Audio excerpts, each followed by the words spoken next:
Gecə telefonu əlindən yerə qoymayanların nəzərinə.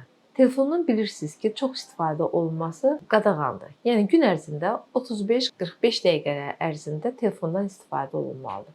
Telefon, yəni bəzilərinin dediyinə görə yalnız zənglərə cavab vermək üçün istifadə olunmalıdır. Amma bəzi hallarda ifrat dərəcədə telefondan istifadə olunması müxtəlif pozğunluqlara gətirib çıxarda bilir. Hansı səbəb pozğunluqlara gətirib çıxarda bilir? Bunları qısaca sizə demək istəyirəm.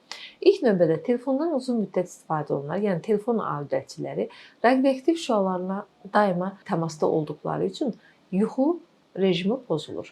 Yuxu rejiminin pozulması digər tərəfdən stressə, aqressiyaya, gərginliyə gətirib çıxardır. Digər tərəfdən də yuxu rejiminin pozulması təbii ki, insanın doyunca yatmadığı təqdirdə normal şəkildə enerjiyə malik olmur. Bir çox insanlar qidalanmanı artırmaqla enerji itkisini bərpa etməyə çalışırlar.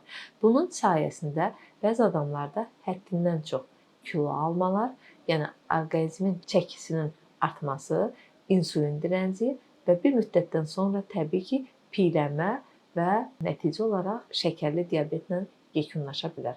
Ona görə də çalışın ki, vaxtında yuxunu normal şəkildə alasınız.